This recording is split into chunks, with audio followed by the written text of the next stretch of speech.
Je suis Maxime Feyers, je suis le co-réalisateur de Calamity avec Séverine de Stryker. Et c'est mon deuxième court-métrage et je suis très content de le présenter ici à Courtivore. C'est mon deuxième et la première co-réalisation avec Séverine, qui n'a pas pu venir ce soir. Séverine et moi, on se connaît depuis presque 15 ans et on est amis. C'est pas le premier scénario qu'on écrit, mais c'est le premier qu'on réalise ensemble. Et on va continuer à travailler ensemble. Et nous, on s'est dit, tiens, nous, l'angle qu'on va prendre, c'est d'essayer d'être aussi un peu dans l'humour, dans la lumière, dans la légèreté, de montrer un personnage en face, le personnage de Cléo, transsexuel, qui est lui assez lumineux, assez serein, assez bien dans sa peau par rapport à tout ce qu'il a vécu sans doute, mais qui a un moment de sa vie peut-être où voilà, il a l'air un peu plus apaisé. Et montrer qu'en face, c'est finalement le regard de la mère, qui est peut-être un peu plus notre regard à tous, qui est ce regard-là qui rend les choses bizarres, étranges, absurdes, et qui va peut-être noircir les choses, mais au final, montrer que tout ça peut finalement être déjoué, dérouté, détourné par l'humour, et qu'en fait, dans tout ça, on peut désamorcer un peu le côté dramatique du sujet, en fait, et donc d'alterner toujours entre l'humour et le drame, si on veut. Au tout départ, le film ne devait pas parler de ça, c'était un dîner de famille qui partait un peu en live, on va dire, qui remettait en question un peu les a priori de chacun et la façon de voir le monde de chacun, on va dire. Et puis petit à petit, ça a glissé vers ce thème-là, soit par rapport à notre vécu personnel, mais aussi par rapport à ce qu'on voyait autour de nous et à cette thématique qui nous touche particulièrement.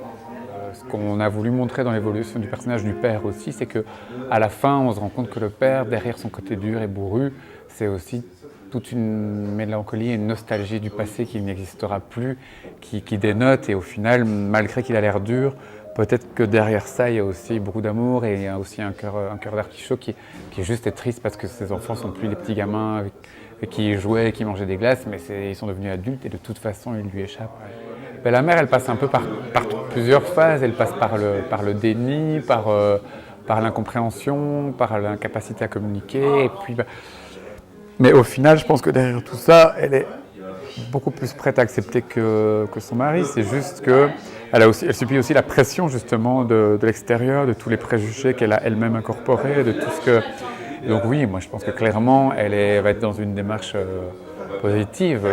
Ce qu'on montre dans le film aussi, c'est qu'elle questionne l'identité de Cléo qu'elle a en face d'elle, mais au final, c'est aussi une remise en question de qui elle est, elle, finalement, de voir cette Cléo en face. C'est aussi quelle femme est-ce qu'elle est, elle, aujourd'hui, cette mère, quelle femme, quelle est son identité à elle. Et au final, je pense qu'elle apprend avec cette rencontre et que du coup, à partir de ce moment-là, on peut qu'évoluer vers quelque chose de positif.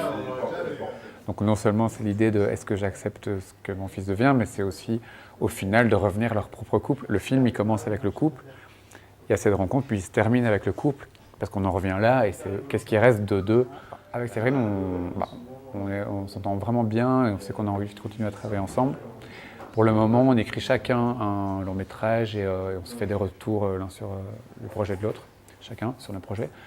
Mais on l'écrit chacun séparément en ce moment, tout en collaborant. Mais on sait qu'on va se retrouver à un moment, que ce soit à la réalisation ou encore ou dans le processus d'écriture, mais on va continuer à travailler ensemble, c'est sûr.